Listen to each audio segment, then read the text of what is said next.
Mr. Speaker, and from the start of my comments, I want to be very clear today. This motion isn't about justice. It's not about principle, and it's certainly not about integrity. This motion is punch and judy politics, and my goodness, it's a poor attempt at that. What we are witnessing today is the art of left-wing political theatre, with Jerry Carroll writing the script. Don't you worry, Pat. Once I get to you, I'll certainly give way. I'll give way to you, Pat. And I hope and trust you'll do the same to me the next time. Because you're nothing about a hypocrite. You're nothing but a hypocrite. But when I get to you, I'll certainly give way. My goodness, so we have Jerry Carroll writing the script. Sinn Féin, the SDLP and the Alliance falling into place just right on cue.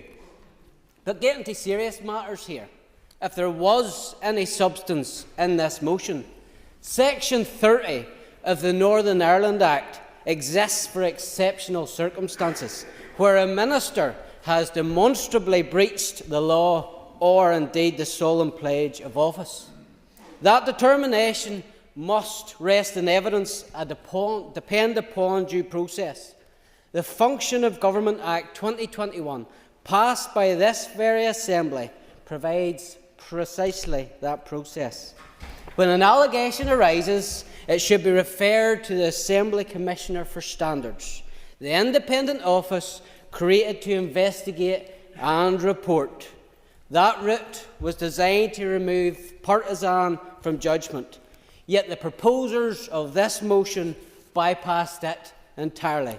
No investigation, no report, no findings before coming to this Assembly today for this political theatre.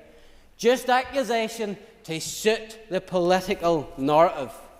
If the rule of law truly mattered to those who tabled this motion, they would have allowed the Commissioner to examine the facts before seeking to exclude a minister from office for their own social media likes. It is especially rich coming from those who have never accepted the rule of law to give out lectures. We are asked to believe that Sinn Féin now stand as the defenders of probity, while they continue to glorify terrorists who murdered our police officers, they murdered our soldiers, and they murdered civilians. 18 years ago, last month, Paul Quinn, a 21-year-old, was stripped to his underwear and beaten for half an hour with iron bars and nail-studded cudgels. Every bone in his body was broken by the IRA. At that time, a Sinn Féin minister, Conor Murphy, blackened that young man's name. Sadly, there was no vote of confidence to remove him from office. So do not come to this House to tell us that you care and you have compassion for young people in Gaza, when the same parties turned a blind eye to a 21-year-old beaten to death on their own doorstep.